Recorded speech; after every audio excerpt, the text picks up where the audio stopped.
Gilgamesh, a well-known individual who was the fifth king of Uruk, was well known for a conflict he led against Kish, who was Uruk's rival. He was regarded as a figure of Mesopotamian mythology and folklore. The stories were documented in a story called the Epic of Gilgamesh, where he was told to have been given a perfect body by the gods to construct the city of Uruk. In the story, Enkidu had offended the gods, which caused him to be sentenced to death. And when he tried to escape this by finding a magical plant, it was unfortunately stolen from him. The Epic of Gilgamesh explored ideas of friendship, loyalty, ambition, fear of death, and immortality that began to rise in Mesopotamian era. Agricultural communities helped with the development of complex societies, and as the populations of these communities increased, their influence throughout the region also increased.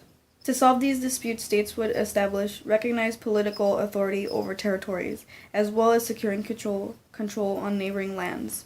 The emergence of social classes also contributed to the creation of specialized labor, the production of high-quality goods, and the growth of trade, as well as the creation of a written language and organized religion. Mesopotamia attracted groups like the Hebrews and the Phoenicians, who built maritime trade routes that linked Southwest Asia with the Mediterranean basin, as well as Indo-European peoples, who often used the inventions created by the Mesopotamians, such as the wheel and metallurgy. Mesopotamia was known as the land between the rivers, which referred to the Tigris River and the Euphrates River, that brought large amounts of fresh water that allowed for the creation of reservoirs, canals, and irrigation systems, which helped with the rapid growth of the populations in the land of Sumer. By 4000 BCE, the population of this region increased, where the Sumerians built the first cities that acted as major centers of political authority, marketplaces, and cultural centers. To keep the peace, authorities created organized work on projects of value and defensive walls, as well as to repair damaged structures. The wealth of these Sumerian cities, however, attracted raiders, who could easily bypass due to the geography. Sumerian governments were predominantly men who made decisions for the whole community, and gave power to individual rulers who established monarchs and worked with local nobles. While the king of Kish extended his rule to South Mesopotamia, Gilgamesh was being praised for releasing Uruk from control by Kish, which by 2350 BCE became under control from various powerful regional empires, which had emerged originally as Semitic peoples. The creator of this powerful regional empire was Sargon of Akkad, who started out as a minister of King Kish, but by 2334 BCE, he organized an attack against the king. After this, Sargon began to conquer cities one by one, while also controlling trade routes and natural resources. His empire during his rule became very powerful. However, his successor experienced many rebellions and invasions led to the destruction of the empire in 2150. After Sargon was Hammurabi, who relied on centralized bureaucratic rule and regular taxation, which were lowered for those in less fortunate areas. Hammurabi created a code of laws known as the Lef Talionis, which gave punishments based on form of violation. The Babylonian Empire had later fallen after an invasion by the Hittites. The Mesopotamian economy had been increasingly diverse as trade had linked the region with distant people, which led to society classes emerging. This led to a developing patriarchal society, which was mostly controlled by adult males. They also developed a writing system, which allowed them to record information and such for the future, and that eventually became the foundation for education, sciences, literature, and religious reflection. Craftsmen started building, or refining techniques rather, from earlier generations, and they learned to do things such as pottery, textile manufacturing, leather production, etc. One was bronze metallurgy, which was one of the most important developments due to specialized labor. Previously they used copper in order for their tools and such, but that wasn't really useful since it was too soft. And eventually they combined it with tin, and that made a more useful and effective tool as well as a weapon. Eventually this led to bronze. Bronze basically was much stronger and helped build more efficient weapons, and was useful in military as they created swords, spears, axes, shields, etc., as well as for agriculture as they used it for knives and plows. After about 1000 BCE, they experimented with iron, but it ended up always being too brittle. But around 1300 BCE, from the Hittite society, they created techniques of forging better iron weapons, and that eventually spread to Anatolia, Mesopotamia, and everywhere. The first use of the wheel was around 3500 BCE, to which they used it to haul heavy loads of goods in long distances, and basically just diffused to different regions around. So they also had experiment with maritime transportation, which allowed them to transport things beyond the Persian Gulf and so on. Sumerian merchants had shipped woolen textiles, leather goods, jewelry, etc. in exchange for copper, ivory, and pearls from Mesopotamian, and that pretty much traded everywhere. Trade networks were evident around 1810 to 1765 BCE, where merchants had transported 80 ton of tin and 100,000 textiles from Assur to Ikanish, which basically they got back 10 ton of silver. And this basically showed that merchants and their families had their own businesses and were able to trade everywhere. Due to agriculture, humans had started to become more wealthy, and this basically led to a distinction between the poor and the wealthy. Specialized labor and long-distance trade also contributed to this, which led to even a more defined distinction between them. Ruling classes consisted of kings and nobles, and they're basically placed there due to their success as warriors. Initially, the community members had elected a king, but it ended up just being hereditary. And the nobles, on the other hand, were basically just supporters of the king. Early kings had left such a deep impression on them that they had basically thought the kings were a descendant of a god. And one example of this would be Gilgamesh of Urk, who people believed was 2/3 divine and 1/3 human, and some even considered him a full-fledged god. So those closely to the ruling elites were priests and priestesses, whose roles were basically to intervene with the gods and ensure good fortune in their community. They had their own temples, which people would go there for blessings and other stuff, and in exchange they would give them labor and other things involving that. Some temples had tracts of land and which workshops were there, and basically they herded sheep, manufactured leather and wood, and made even stone and metal tools. And this allowed for a comfortable living for their inhabitants and the larger community. And this also functioned as a bank or even places for orphans. There was also the less privileged class, which consisted of free commoners, dependent clients, and even slaves. Free commoners were working as cultivators, but mostly worked on their own land or family-owned land. And occasionally they would work on in the city as builders and craftsmen, so on. Dependent clients also worked as agricultural laborers, but mostly for the wealthy. But both free commoners and dependent clients paid taxes, which were used for temple communities, for the king itself, and ruling classes, military forces. They even provided labor services as for large construction projects, which were used to build roads, city walls, temples, etc. Slaves consisted of prisoners of war, convicts, and people who were so heavily in debt that they sold themselves into slavery to pay it off. Some slaves worked on nobles' fields and were domestic servants for the wealthy, but some masters granted them freedom due to their good service, while others had to engage in small-scale trade so that they could eventually buy themselves their own freedom. While though there was a different societal ranks, they also built a patriarchal society where adult males were the authority over public and private affairs, such as being like the head of the household as well as ruling kings. Hammurabi's laws recognized gender-oriented ranks, giving the males the upper hand and permitting them to sell their families into slavery and drowning their promiscuous wives while they could have sexual relationships with concubines, slaves, and prostitutes. Despite being in the lead, however, women also contributed to society.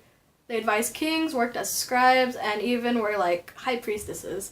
Some worked as midwives, shopkeepers, and textile manufacturers.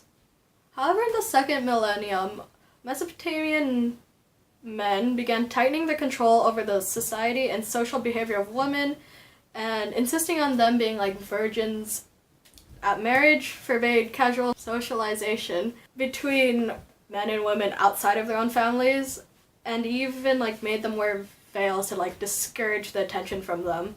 These standards basically spread throughout Southwest Asia and Mediterranean basin. The world's earliest known writing was from Mesopotamia, where Sumerians invented a system to keep track of commercial transaction and tax collections. It first consisted of pictographs of animals and agricultural products, but by 31 BCE, more specific words were created. The pictographs became useless when it came to illustrating their abstract ideas, so they had created a more flexible writing system to represent sounds, syllables, and ideas. Sumerian scribes wrote with a reed and carved it into wet clay. This result was a wedge-shaped style of writing, so it was called cuneiform. Their writing was then adapted by Babylonians, Assyrians, and others to be used for over 3,000 years, and even though it declined after the arrival of the Greek alphabet. Education back then was more specialized in certain careers, such as trades and crafts. However, Mesopotamians created formal schools in which people were taught to write and learn in cuneiform. And from there, they could pursue careers such as priests, engineers, scribes, and government officials. Literacy led to further knowledge, and astronomers were then able to create more accurate calendars and help determine the most appropriate planting and harvesting times. Mathematics allowed for allocation of land proper to owners or tenants. They also divided the year into 12 months and so on. With the knowledge of writing, Mesopotamians were able to create literary works such as the Epic of Gilgamesh, which the story basically explores the themes of friendship, relationships between humans and gods, and the meaning of life and death through Gilgamesh's and Enkidu's experiences. Through a large collection of sacred writings. They mainly settled in modern-day Israel for more than 2,000 years. They also interacted with Mesopotamians. The earliest Hebrews were pastoral nomads that inhabited lands between Mesopotamia and Egypt during the 2nd millennium BCE. According to the Hebrew scriptures, the Hebrew patriarch Abraham came from the Sumerian city of Ur, but he migrated to Palestine about 1850 BCE. Abraham's descendants continue to recognize many of the values common to Mesopotamian peoples. An example would be the borrowed principle lex talionis from Hammurabi's code. According to Hebrew scriptures, Hebrews migrated from Palestine to Egypt during the 18th century BCE.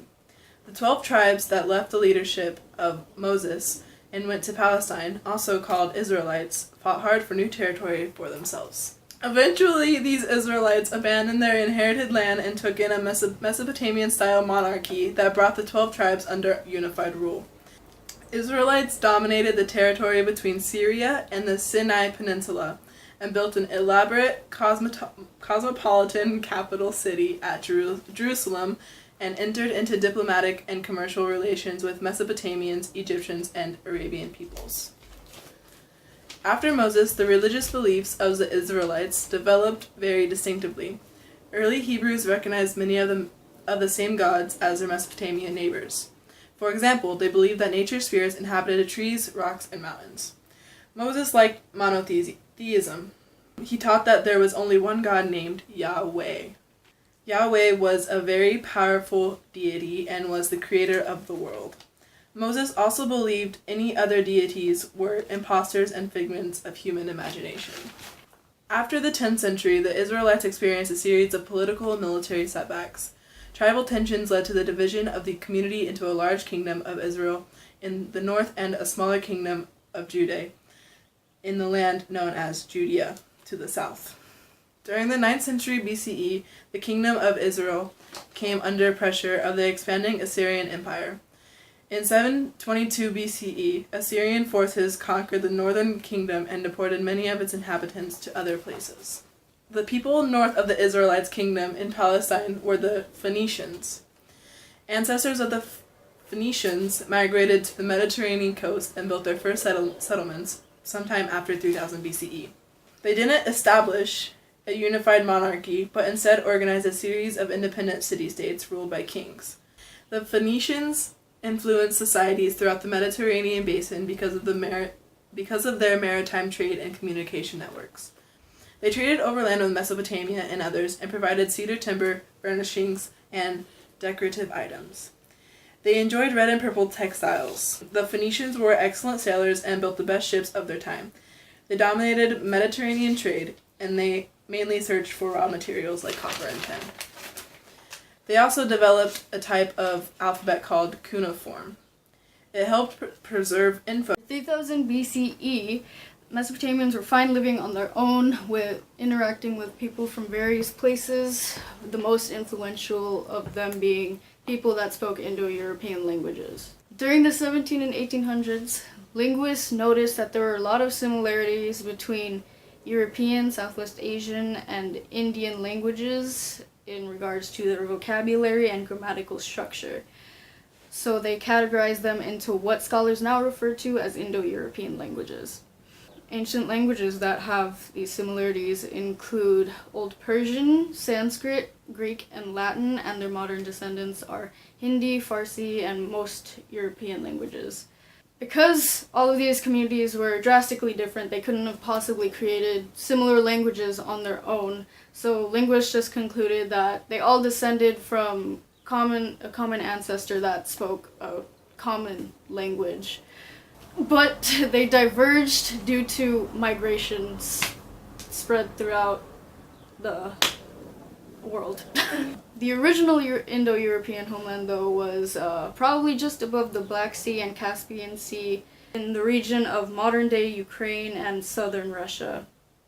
It was probably built between 4500 and 2500 BCE, and the original speakers were herders.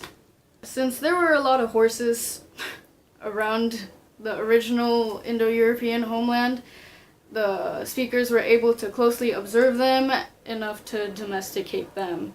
And with the introduction of Sumerian knowledge on bronze metallurgy, they then created ways to hitch their horses onto chariots and carts and wagons and stuff, so that gave them a boost in regards to transportation. Evidence of this is within their early language, because they had words for like axles and wheels and horses and stuff like that. The Indo-European migration was prompted by an increase in population.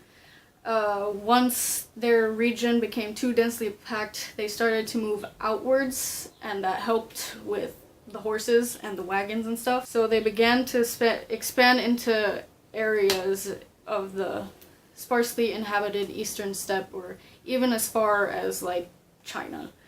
And people have evidence of that. The original society started to break up at around 3000 BCE through gradual migrations. They didn't just migrate all at once. So that resulted in the spread of Indo-European languages like everywhere. The most influential of the Indo-European migrants were the Hittites. They migrated to the central plain of Anatolia and imposed their language and rule onto the people's inhabitants and stuff. In the 17th and 16th centuries BCE, the Hittites managed to create a powerful state in Anatolia and became very close with the Mesopotamians by trading with Babylonians and Assyrians, adopting cuneiform writing, and accepting their deities, or the other people's deities, into their own religion. In 1595 BCE, The Hittites conquered the Babylonian Empire and subsequently became the dominant power in Southwest Asia, expanding to eastern Anatolia, northern Mesopotamia, and Syria. Their state fizzled out eventually due to invaders in the Mediterranean, but their identity and language still persisted onwards. Along with their identity and language, they were also responsible for two technological innovations, which were lighter, faster horse-drawn war chariots and the refinement of iron metallurgy. Around 2000 BCE, the Hittites created spoked wheels that made horse-drawn chariots a lot faster than the previous Sumerian wheels, which were really slow and hard to maneuver. So the chariots were a lot faster, and it gave them military advantage, which they needed in order to expand their powerful state in Anatolia. The news of the spoked wheels spread farther out to the Mesopotamians, so they all began to use war chariots, and even places as far as China began using them too. As for the refinement of iron metallurgy, around 1300 BCE, the Hittites discovered that it was a lot more efficient to lay out iron onto a bed of charcoal and then just hammer it into whatever shape they wanted. So they were able to produce a lot more weapons a lot more quickly, and the weapons weren't as brittle, or they were a lot more efficient to use. And then the news of the new method of iron production then spread around, eventually reaching all areas of Eurasia. Aside from the Hittites, during their stay in Anatolia, other Indo-European speakers moved east into Central Asia, going as far as the Tarim Basin, which is basically Western China, and it was proved when archaeologists discovered bodies of people with European features and bright clothes and stuff. The migrants did survive within Central Asia, but most of them eventually just were absorbed into the Turkish-speaking regions. Other speakers, though, moved west in several waves, one wave taking them to Greece, and their descendants moving into Central Italy. Another wave took them from Central Europe to Western Europe, and then to the British Isles and the Baltic region and the Iberian Peninsula. These migrants that went to the west, they relied on a more pastoral and agricultural community, but there were some exceptions, like the Indo-European Celtic people, because they recognized three social groups which were basically a military elite, priests, and then commoners that either worked agriculturally or with metals and stuff. The last of the Indo-European migrants were waves of movement towards the south to India and Iran. In 1500, the Medes and Persians moved into the Iranian plateau, and the Aryans into northern India. These three were a lot like the Indo-European Celtics, with a lot of roads in the 13th century that led to the Mongol capital of Karakorum. Karakorum kind of acted as a sort of melting pot, per se, because there were people from all over coming to visit the city. There were especially a lot of foreigners in the Mongol court, because there were Germans, Slavs, Hungarians, Koreans, and Turks, and a lot of other people. Because of this and a lot of other features in Mongol history, they had an exceptional influence over Eurasia. The Turks weren't ever really a solid, uniform, homogeneous group of people. They were more of separate clans and tribes that fought a lot. These clans and tribes probably formed after the Xiongnu Confederation broke apart.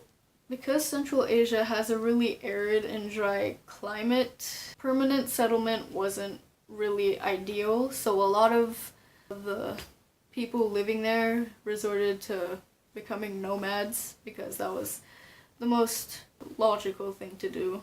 Nomadic peoples were herders. They basically just took their animals all around to places with a lot more grass, and then they started moving once their animals ate all the grass. But they didn't just move like mindlessly everywhere. They followed migratory cycles that took stuff like local climate and seasons into account. The nomads used their animals for basically everything. They used their wool for shoes and clothes and all that. They used them for transportation. They used them for food. They even made an alcoholic drink called kumis, which was basically fermented horse milk.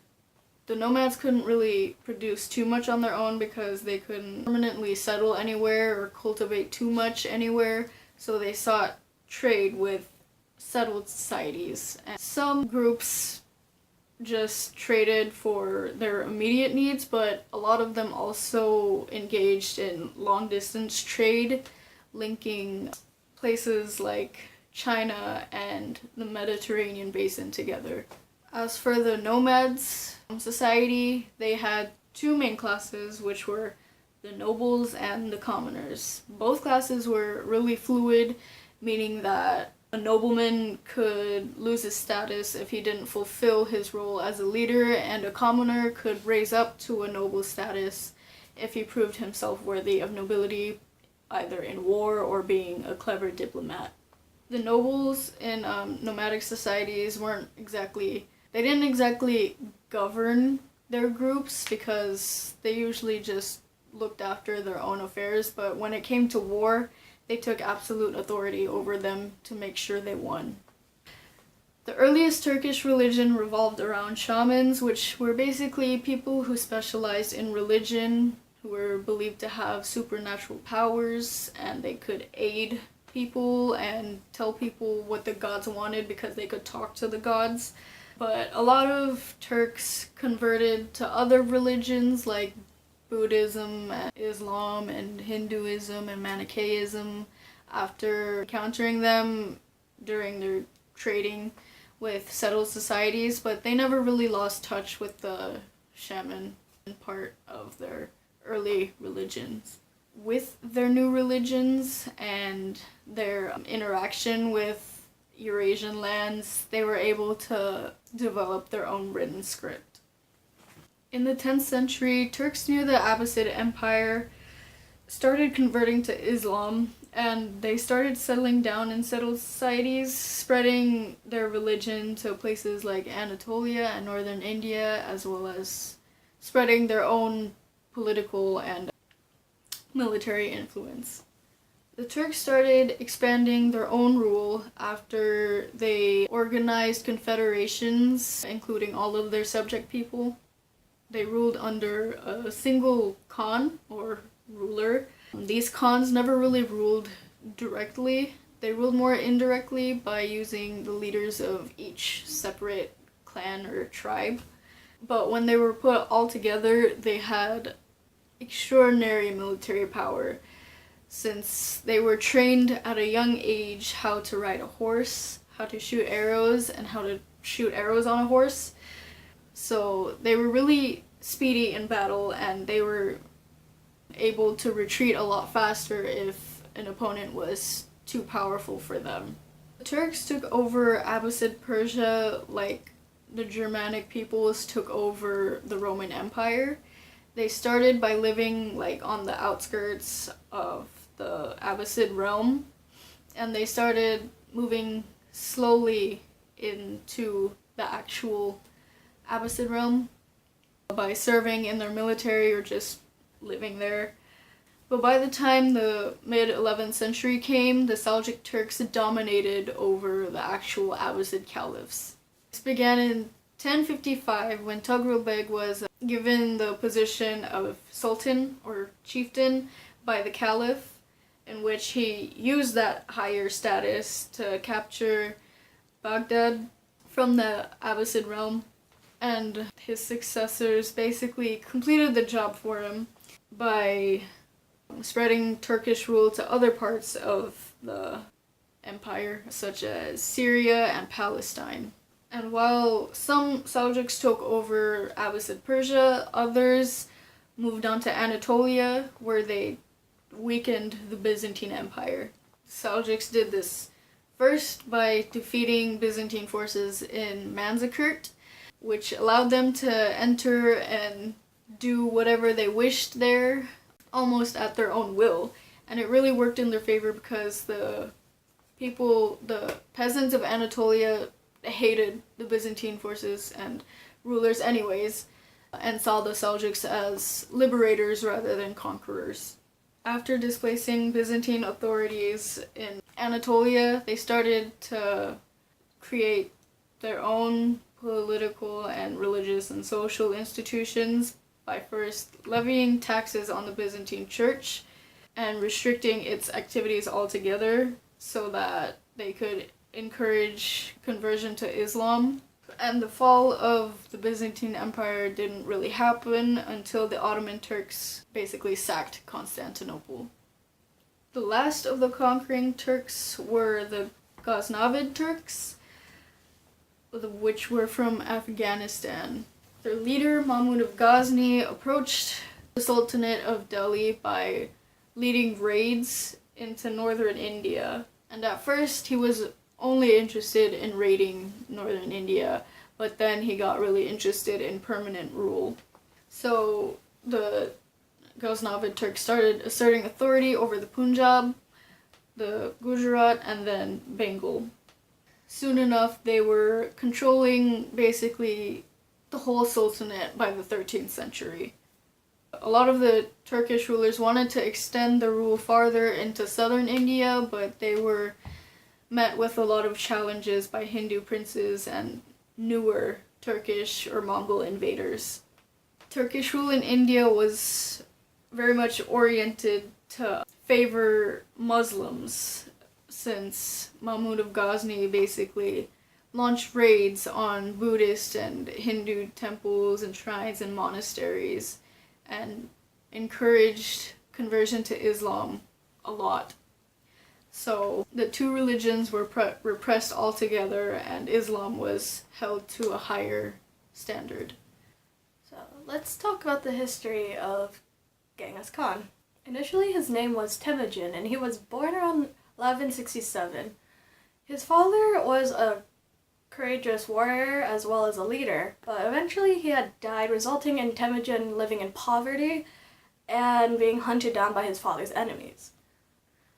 Around late 12th century, he met up with a Mongol clan leader, which basically led him to mastering steppe diplomacy, which is like displays of like courage or acts of bravery and loyalty to your allies. He eventually strengthened his position, and that led him to bringing all the Mongol tribes together, and eventually in like 1206 they proclaimed him as Genghis Khan. As ruler, his policies greatly strengthened them. He broke up the tribes and clans and brought those who were at fighting age as well as had the ability to join his military units. He had established a capital at Karakoram, and basically that was their source, or place rather, of Mongol clan authority. Anyways, his policies, due to them greatly strengthening them, they didn't have to deal so much with troubles involving tribes and other clans. The most institution to the Mongol state was their army. It relied on their equestrian skills, which allowed them to ride horses and travel far as long as use a short bow to fight. In war, Mongols usually spared lives, but that was only if they were beneficial to artisans. Otherwise, if those who were captured took revenge and such, they would destroy, or rather assassinate, the whole population. He eventually attacked Central Asia, which was a great idea because if he did do so, it would protect him from the possibility of other people challenging his rule. When Genghis Khan extended his rule in northern China, it was initially under the rule of Jurchen people, but raids and such became more frequent, and eventually it became campaigns of conquest. He eventually captured Jurchen capital, which he then called it Khan Balik, and basically that was the Mongol capital in China in 1215. Fighting between Mongols and Jurchen people constantly occurred till like 1220. And that's when Mongols largely established control in northern China. On the other hand, in Persia, he had sought to make trade and diplomatic relations with Khwarazm Shah, but the Shah despised the Mongols, so he had murdered any of Khan's convoys and merchants that had went there. But once Khan had learned this, he wanted to seek revenge. Eventually, he was able to seize control of the Shah's realm. And to prevent the Shah's state from surviving, he had destroyed initially everything, demolishing like buildings, any artifacts, people, and everything else. After Khan's death, his region was separated into 4 different empires. His grandson Kublai was one of the most greatest leaders, as he was ruthless as well as cared about the culture and traditions of his people. He had established Mongol rule in all of China and tried to destroy the Song dynasty, in which he did, and then established the Yuan dynasty as he proclaimed himself emperor. He tried to launch attacks in various other places, but it wasn't as successful. Kublai's cousins and brothers tried to seek control in other lands towards the west. The group was known as the Golden Horde, and they overran Russia around like 1231 to 1241. And they went on expeditions in Poland, Hungary, and Germany. The Golden Horde maintained hegemony in Russia, but only due to them seeking, or rather receiving, tributes, because they wouldn't really stay due to the land being unattractive.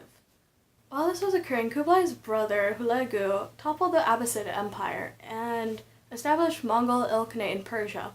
He'd captured Baghdad and destroyed everything, massacring the people, and basically the whole city was gone. He tried to go to Syria, but that wasn't as successful, and that led him to learn that they actually had to govern their lands, but none of them had experience doing so. In Persia, they had made compromises to local interests, as they were allowing Persians to serve as ministers, state officials, and so on, but at a lower level. Eventually, Mongols even took interest in Persian cultural traditions. Though they observed native shamanism, they tolerated all other religions, but eventually gravitated towards Islam. The Mongols saw the Chinese subjects as mere cultivators, and they were banned from intervening in Mongol affairs. And they were also banned from marriage between Mongols and Chinese. The Mongols sought to only extract as much revenue as possible from the Chinese.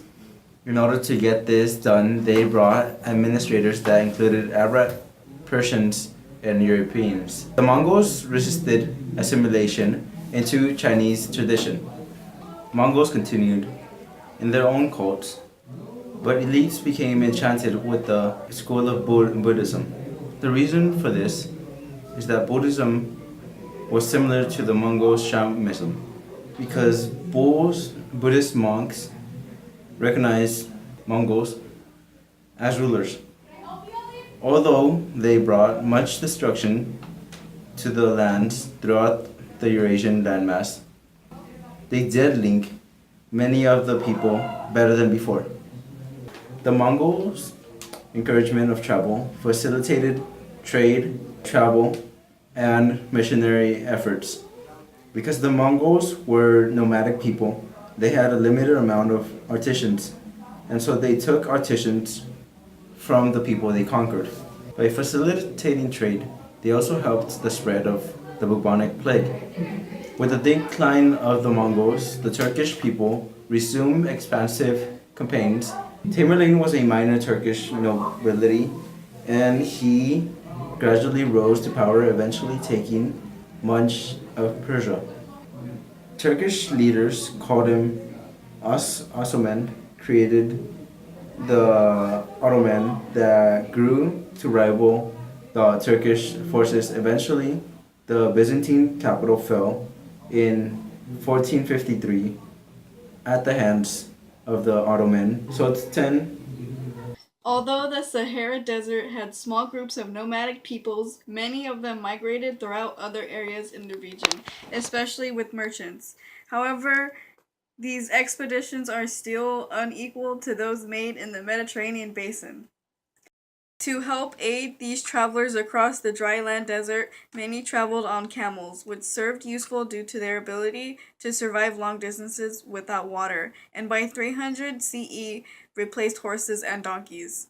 As Arab conquerors sought to extend their Islamic conquest, they established commercial relations in Africa through caravan routes such as Gao.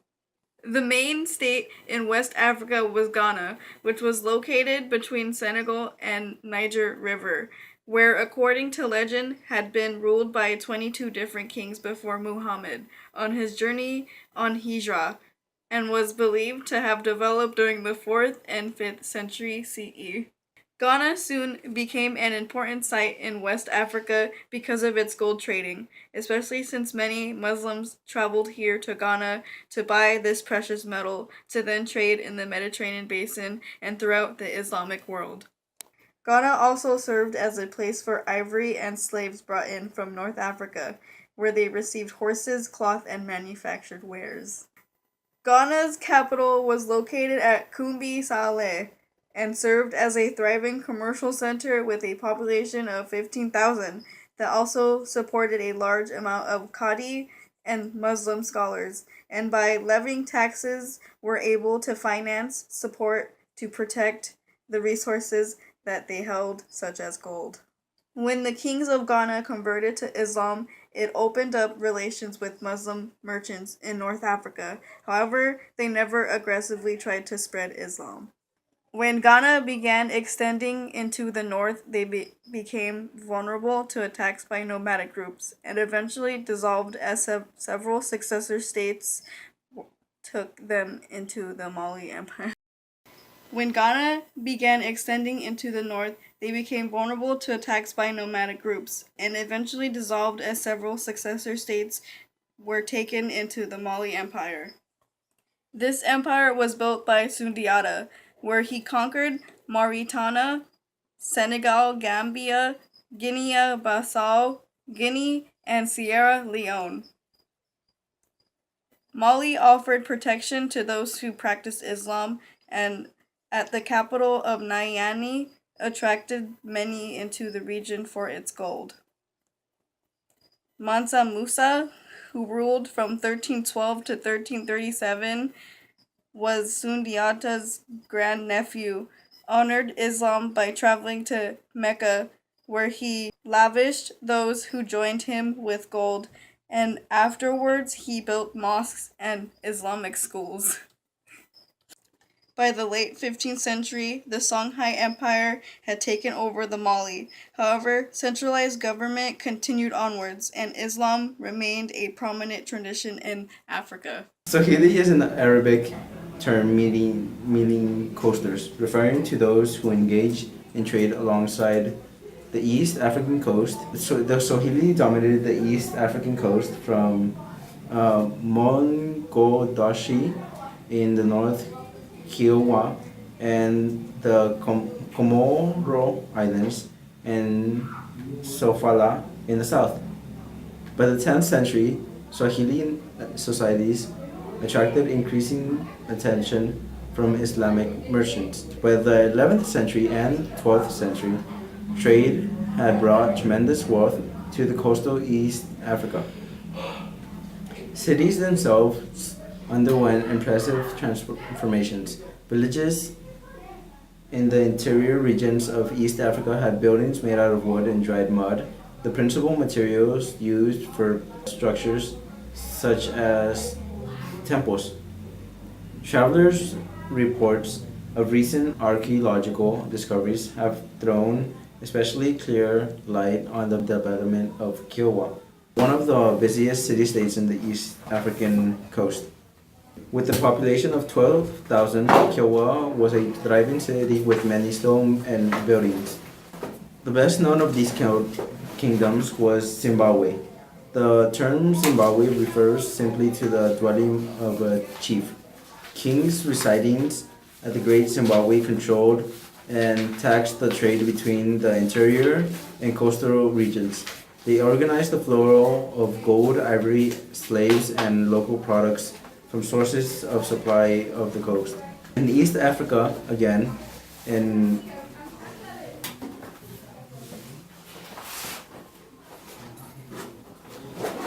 kingdoms, empires, and city-states, there were defined classes such as the ruling class, military nobles, administrative officials, religious authorities, wealthy merchants and artisans, and common people, peasants and slaves. Extended families and clans served as main foundations of social and economic organizations in small-scale agricultural societies. Sex and gender relations also influenced the roles individuals played in society. Sex largely determined work roles. Workers with special skills were mostly men. In other societies, men largely monopolized public authority, yet women in sub-Saharan Africa generally had more opportunities to them than did their counterparts in other land. The arrival of Islam did not change the status of women in sub-Saharan Africa as dramatically as it did in Arabia and Southwest Asia. Apart from kinship and expectations based on sex and gender roles, African society also made a place for age groups that included all individuals within a given community. One class of individuals stood apart from the other social groups, and that class were the slaves. As in other lands, the institution of slavery had a place in Africa since remote antiquity. Most slaves were either captives of war, or they were people with debt, or suspected witches. Slaves were an important form of personal wealth in sub-Saharan Africa.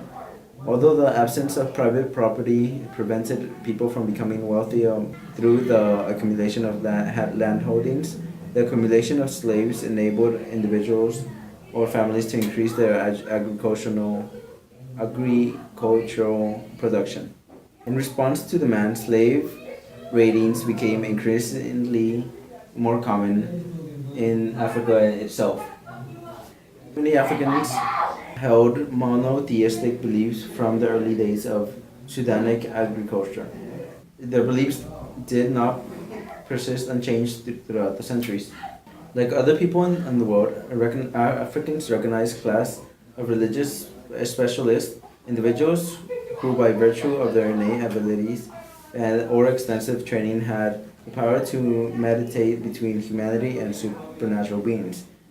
For the most part, African religion concerned itself with not the matters of theology, but rather the more practical business of explaining, predicting, and controlling experiences of individuals and groups in the world. People of sub-Saharan Africa have many languages, societies, people, religions, etc. And this resulted into many deities having different stories, different names, different everything. People had recognized a single divine force that set the world in motion and provided order. Some believe that God supported the world by intervening through spirits. They also believed in lesser gods, but those were more natural forces such as wind, sun, earth, rain, etc. Some even believe that the souls of the departed intervene with our everyday lives, and if we were evil, they would punish us in such ways, and the only way to please them would be rituals and just remembering that they're still there. Africans also recognize religious specialists called diviners. Those were able to understand the networks of political, social, economical, psychological relationships within their communities. If they're affected with anything disastrous, they would consult the diviners, and those would consult oracles in which they'll figure out how to resolve it. African religion basically emphasized morality and proper behavior, and if you weren't able to follow that or do so, it would all lead to disorder and punishment on you. Two religions of salvation, Christianity and Islam, had both one sub-Saharan followers and converts in sub-Saharan Africa. Christianity had arrived in Egypt and North Africa during the 1st century, but it mostly stayed around the Mediterranean basin. It basically stayed as a Mediterranean faith that didn't reach sub-Saharan Africa. Around the 4th century, Christianity made its way around to Axum. And basically there, the merchants were the ones who were first converted, as they traded with people from the Mediterranean basin. And then eventually the kings of Axum also converted, but that was due to them wanting to create more peaceful relationships with their neighbors. They eventually established monasteries and translated the Bible into an Ethiopian language, so that would popularize Christianity. Though the kingdom of Axum was at decline, they still tried to popularize Christianity. They promoted it as a faith that would eventually create unity for all the land. Christianity was able to maintain its popular status in Ethiopia until the socialist revolution in 1914. Ethiopian Christians didn't have much connection with other Christians, so they basically only maintained basic Christianity theology and rituals which reflected African devotees. They believed that there was a lot of evil spirits in the world, so they wore protective charms in order to protect them. Meanwhile, Islam appealed more to merchants and ruling elites in coastal East Africa and sub-Saharan Africa, as it served as a foundation to build business relationships with Muslim merchants. Though it seemed more like a business deal than anything, they took the religion really seriously. They built mosques and found religious schools and such. It reflected the interests of local converts, allowing those who converted to Islam to still protect themselves using the protective charms and such. Although it was more compact than the Roman Empire, the Byzantine Empire was still a powerhouse that dominated much of the wealthy and productive Eastern Mediterranean. The Byzantine Empire was so deeply involved in introducing writing, Christianity, and codified law, and political organization. The Byzantine Empire was situated in a defensible site that offered access to the rich lands of Anatolia, the southern Asia, and southeastern Europe. Because of its strategic value, the Roman Emperor Constantine designated Byzantine as the new site of the new imperial capital. By the 4th century, it was the most important political and military center in the Eastern Roman Empire. Byzantine Empire was the eastern half of the Roman Empire, and it survived the fall of its western half in the 15th century. The Byzantine was a major power up until the 13th century. The Sassanid dynasty remained a large threat to the Byzantine Empire up until the 7th century. Because they didn't have enough resources to respond to threats on all borders, the Byzantine rulers focused on maintaining the wealth on the eastern portion of the empire. The most important feature of the Byzantine state was the tightly centralized rule that concentrated power in the hands of the emperor. Constantine was the first Christian ruler, and so he intervened in religious affairs so much that historians call this policy Caesar Popism, which basically is when the emperor rules as a secular lord and plays an active role in religious affairs. After the 6th century, only absolute rulers ruled. Justinian, with the help of his wife, became the most influential emperor in the history of Constantinople. Because of the riots, due to high taxes, Justinian had to rebuild the city, and when he did, he rebuilt it better than before. He created beautiful constructs all throughout the city. Justinian's law was a result of a complete reviewing and renewal of the old Roman laws. Justinian set out to reconquer the Western Roman Empire, and at the end of his conquest, he ended up with much of the original empire. Justinian's accomplishments didn't last long, and all of the land was lost again.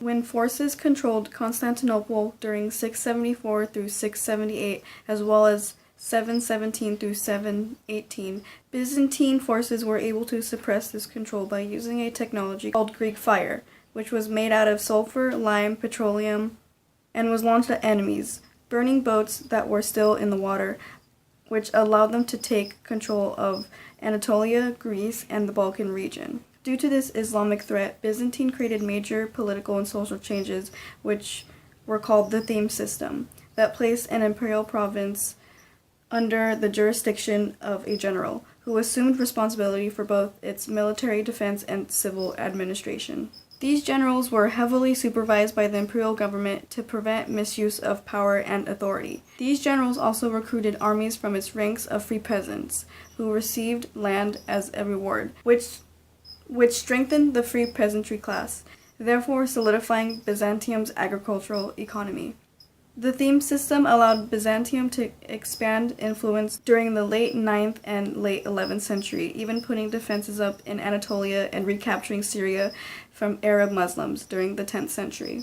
Most notable was during the reign of Basil II, who led Byzantine armies westward, crushing the Bulgars that lied there, and after the final battle of Kaledion in 1014, Basil blinded 14 Bulgarian survivors, sparing the eyes of others to guide the rest home. Byzantine experienced tense religious and political relations with their Christian counterparts in the Western Mediterranean.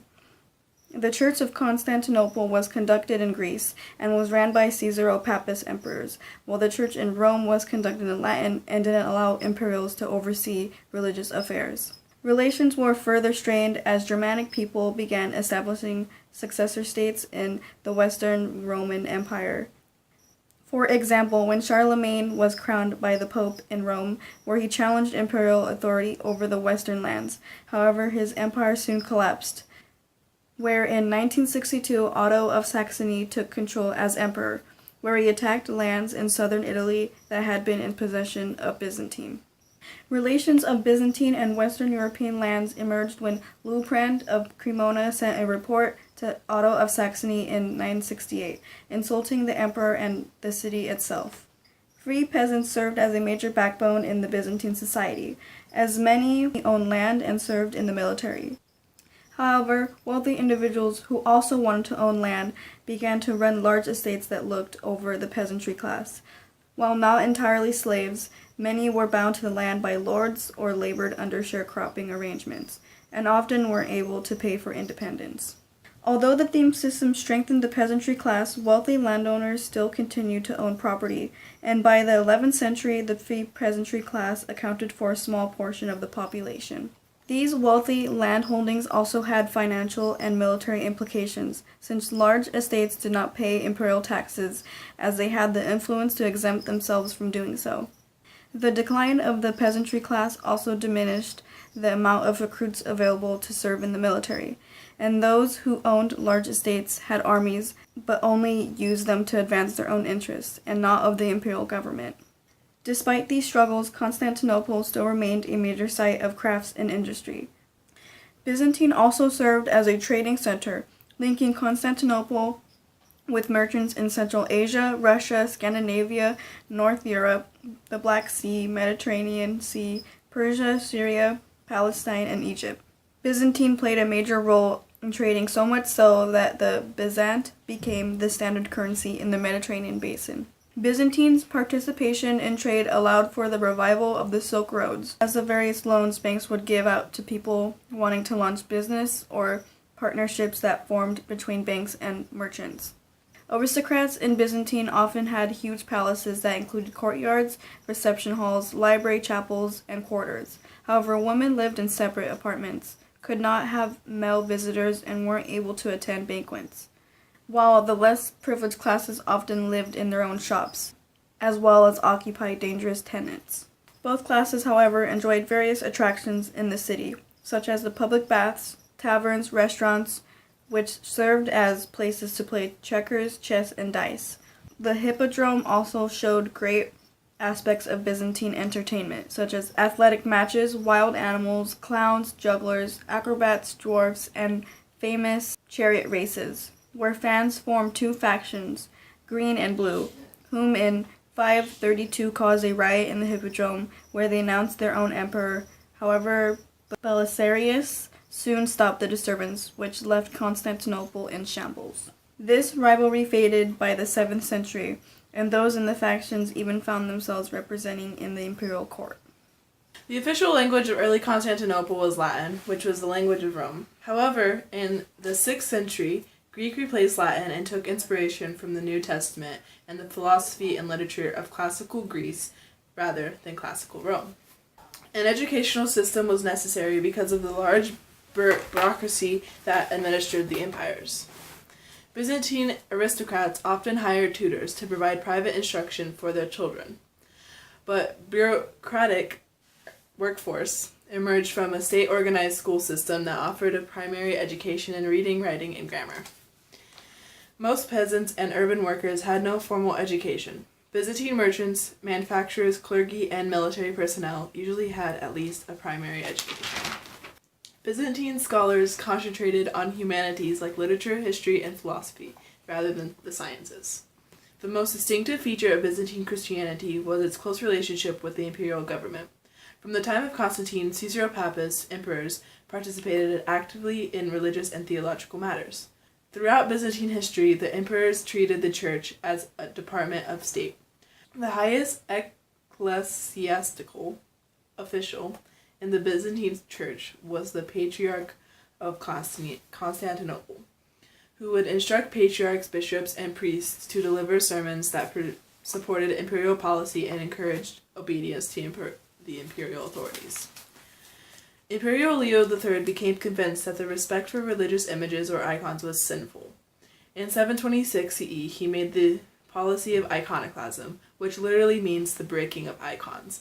This prohibited the use in churches. This policy sparked protests and riots. The